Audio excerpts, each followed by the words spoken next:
बताने वाली हूँ और कोविड रिकवरी से कैसे रिकवर किया जाए या कैसे उसको पहचाना जाए। मैं 3 पार्ट में डिवाइड कर रही हूँ। पहला ये कोविड से पहले, कोविड के टाइम में और कोविड के बाद। ओके, तो कोविड से पहले ऐसा था कि लास्ट में मार्केट तब गई थी जब हल्द्वानी में लॉकडाउन लगने वाला था। तब लगा नहीं था, लगने वाला था। उसके बाद मैं नहीं गई, कहीं भी नहीं गई। आई थिंक 1 वीक बाद या 1.5 वीक बाद रियलाइज़ होता है कि नॉर्मल बुखार, गले में एक अलग सी खराश टाइप की, मीन्स नॉर्मल बुखार तो नॉर्मल होता है, लेकिन वो आपको ऐसा लगता है कि आपका शरीर मीन्स बहुत ही ज़्यादा वीक और गले में बहुत ज़्यादा खराश और फीवर। तो टेस्ट कराया तो टेस्ट आया कि पॉजिटिव। ओके, तो ये हो गया कि कोविड से पहले कि अगर आपको कोई भी ऐसी चीज़ें लगती हैं कि आपको नॉर्मल बुखार भी आ रहा है, क्योंकि ये टाइम ही ऐसा चल रहा है। अगर आपको थोड़ा कितना टाइम, ओके बहुत टाइम है हमारे पास। ओके, तो मैं वैसे ही लो चल रही हूँ क्योंकि अभी ज़्यादा टाइम नहीं हुआ रिकवर। ओके, तो मीन्स अगर आपको कोई भी ऐसे सिम्टम्स दिखते हैं जिसमें आपको नॉर्मल सा भी बुखार है या बुखार है और प्लस गले में कुछ भी खराश या खांसी टाइप की कुछ है, तो प्लीज़ आज ही अपना टेस्ट करवाइए। टेस्ट ज़रूर करवाइए कि एटलीस्ट उससे हमें पता चल जाएगा कि चीज़ें सब सही हैं या फिर कुछ है। तो आप टेस्ट ज़रूर करा लीजिए। आपको अगर कुछ भी सिम्टम्स दिखता है पॉजिटिव आई तो पैनिक होने की ज़रूरत नहीं है, और अगर नेगेटिव आई तो चीज़ें सही होंगी। ओके, तो सबसे पहली बात कि अगर आप कोविड पॉजिटिव निकलते हैं तो आपको पैनिक होने की बिल्कुल भी ज़रूरत नहीं है, क्योंकि बहुत सारे केसेस में ऐसा देखा गया कि लोग पैनिक हो गए और जितना वो रिकवर कर सकते थे रिकवरी करने में उतनी मुश्किल हुई। तो पैनिक होने की ज़रूरत नहीं है, पैनिक होने से कुछ नहीं होगा। पैनिक होने से और भी तबीयत ख़राब होगी। तो पैनिक होके कोई सॉल्यूशन नहीं निकलेगा, तो पैनिक करने की ज़रूरत बिल्कुल भी नहीं है। चीज़ें सब सही हो जाएगी अगर आपने वक्त पे ही चीज़ों को सही चीज़ से, मतलब सही ढंग से चीज़ों को करने स्टार्ट कर दिया तो चीज़ें सही हो जाएंगी। ओके, नेक्स्ट थिंग जो थी कोविड के टाइम पे। ओके, जैसे ही पता चला कि रिपोर्ट कोविड पॉजिटिव आई है तो मैं अलग हो गई थी, अपनी फैमिली से अलग हो गई थी, अलग रूम में। और मैं मतलब पूरा अच्छे तरीके से, मतलब मैं ये थी कि कोई भी मेरे टच में ना आए, कोई भी नहीं। मीन्स अगर खाना भी मिलता था तो वो भी वो वहाँ पर बाहर रख के जाते थे, क्योंकि वो एक ऐसी चीज़ थी कि मैं नहीं चाहती थी किसी और को हो। तो मैं बहुत दूर, मैं बस रूम में मीन्स रूम को लॉक कर देती जैसे मुझे खाना मिलता, क्योंकि फैमिली की आदत होती है ना चाह के भी वो आ जाते हैं बार बार। तो मैं नहीं चाहती थी कि मेरे से उनको हो। तो फिर क्या कहते हैं, तो खाना अपना अलग, अपना रूम अलग, अपना वॉशरूम अलग, सब कुछ अलग, जो चीज़ें अलग हो सकती थी। ओके, तो इस बीच जो मैंने मेन चीज़ें कर रखी हैं वो मेन चीज़ें ये है कि मीन्स मेरे माइंड में बिल्कुल नहीं था कि मुझे कोविड है। लास्ट ईयर ऐसा हुआ कि कोविड इतना कोविड हुआ कि यहाँ कोविड वहाँ कोविड, मीन्स सब लोग कोविड को लेके इतना पैनिक हो गए कि कोविड को लेके मैं भी पैनिक हो गई थी, डर, एंग्जाइटी, वो बहुत सारी चीज़। लेकिन इस बार जब कोविड हुआ तो मुझे कोई भी फ़र्क नहीं पड़ा, सीरियसली।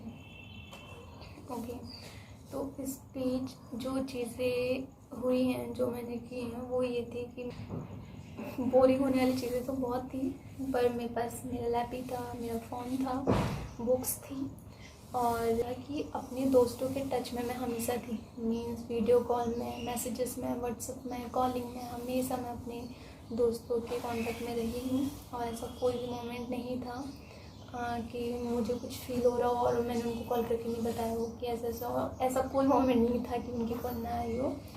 तो मीन्स दोस्तों ने बहुत साथ दे रखा है, जो भी है।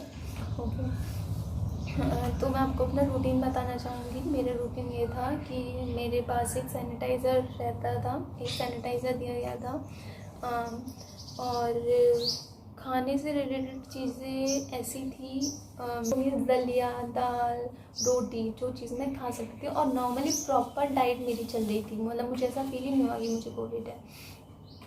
मैं मॉर्निंग में उठती थी, मॉर्निंग में फ्रेश होने के बाद मैं भगवद गीता स्टार्ट कर देती थी, क्योंकि वही एक ऐसी चीज़ है जो मुझे बहुत ज़्यादा पसंद है। मैं जितनी बार भी उसको सुनूँ तो मेरे कम होता है, तो बस यूट्यूब पे वो लगा दिया और उसको सुनते रहे। और उसके साथ मैं अपना स्टार्ट कर देती थी स्ट्रीम लेना। स्ट्रीम लेने से बहुत ज़्यादा इफेक्ट पड़ा, क्योंकि मेरी आवाज़ पूरी तरीके से बंद हो चुकी थी। मुझे अब ऐसा नहीं होगा कि आपको एक ही दिन में आप स्ट्रीम ले रहे हो और आप चाह रहे हैं कि आप ठीक हो जाए, ऐसा नहीं होगा। मैंने स्ट्रीम ली, मैं रेगुलर स्ट्रीम लेती थी। मुझे ये होता था कि मुझे बस इस रूम से बाहर निकलना है, इन चीज़ों से बाहर निकलना है।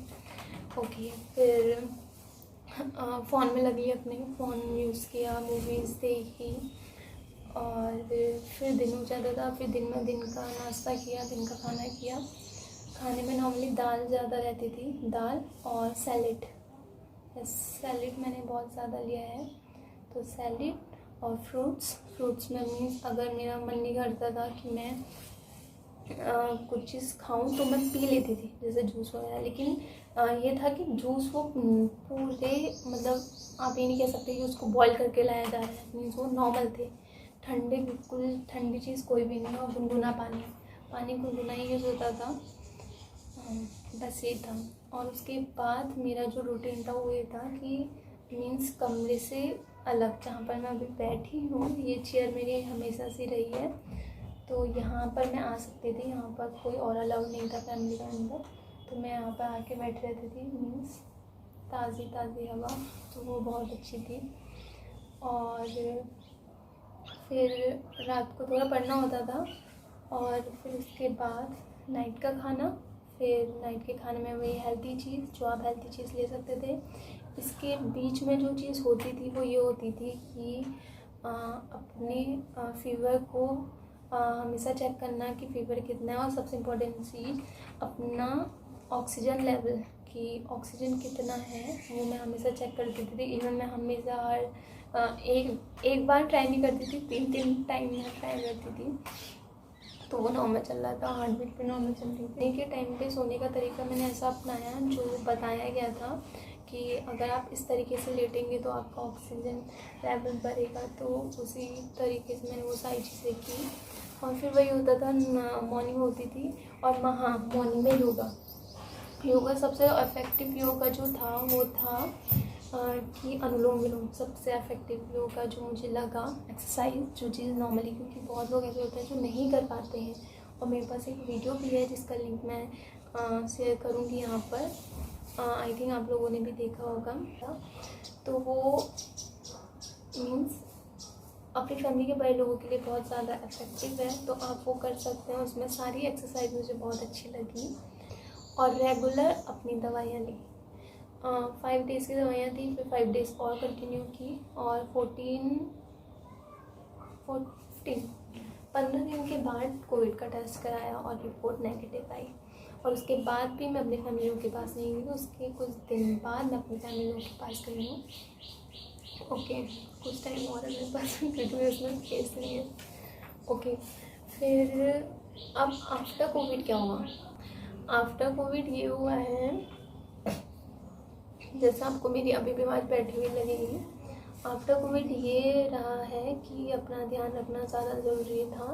वीकनेस हमेशा बनी रहती है, मीन्स इतनी जल्दी आप रिकवर नहीं हो सकते हैं। लोगों से मैं पूरी दूरी पे रहती हूँ। नॉर्मल बुखार अभी भी है, लेकिन वो नॉर्मल है, क्योंकि टेस्ट वैसे कुछ नहीं निकला। तो ठंडी चीज़ों से परहेज है कि ठंडी चीज़ें आप जितना ना खाएं उतना सही है, आप के लिए सही है। आप ठंडी चीज़ अवॉइड करते हैं तो आप ठंडी चीज़ें ना लें। और मौसम ही ऐसा हो रहा है कि किसी फैन वैन की ज़रूरत नहीं है, तो उसको भी आप अवॉइड करें, और अपनी प्रॉपर डाइट लें। अगर आपको भूख नहीं लग रही है तो आप कोई सिरप ले सकते हैं जिससे आपको भूख लगे। आप टहलिए, और जहाँ भी जाइए प्लीज़ मास्क वेयर कीजिए। तो बस यही कोविड कर भी रही है। आई होप आप सब लोग सही हैं, और अगर किसी को भी ऐसा लगता है कि नॉर्मल फीवर भी है तो प्लीज़ आप अपना टेस्ट कराइए, और अगर पॉजिटिव निकलती है रिपोर्ट तो पैनिक होने की ज़रूरत बिल्कुल भी नहीं है। अगर हम टाइम से चीज़ों को करें तो वो सही हो जाएगी। और बस अपना ध्यान रखिए, मतलब टाइम मत दीजिए कि आपको बुखार आ रहा है, आपको खांसी हो रही है और फिर आप कुछ हफ्ते बाद कह रहे हैं कि आप अपना टेस्ट कराएंगे। मीन्स लापरवाही करने के ये टाइम नहीं है। थोड़ा सा भी कुछ लगे तो सीधे अपना टेस्ट कराइए, घर पे रहिए, सेफ रहिए। और तो कोई वीडियो बन नहीं पाएगी क्योंकि सब बंद है। हाँ, रिकवर जैसे मैं हो चुकी हूँ, तो जब मैं रिकवरी मोड में थी तो मेरे मन में बहुत सारी चीज़ें थी। तो एक चीज़ ऐसी आई है जहाँ मुझे जाना है, वो आप लोग के लिए सरप्राइज रहेगा एंड वो वीडियो बनाई जाएगी। लेकिन वीडियो बनाने से ज़्यादा ये एक्साइटमेंट है कि मैं वहाँ जाऊँगी, तो वो आगे की वीडियोस में आपको दिखाया जाएगा अगर हो सके तो, भगवान ने चाहा तो। ओके, तो आप घर पे रहिए, सेफ रहिए, और अपने से बड़ों का ध्यान रखिए, अपने से छोटों का ध्यान रखिए, और ख़ुद का ध्यान रखिए। और अपने से बड़ों का ज़रूर ध्यान रखिए क्योंकि वो थोड़े केयरलेस हो जाते हैं। और बाहर मत निकलने दीजिए, और ना ही किसी अननोन को अंदर आने दीजिए। थैंक यू सो मच, और बस अपना ध्यान रखिए। बाय।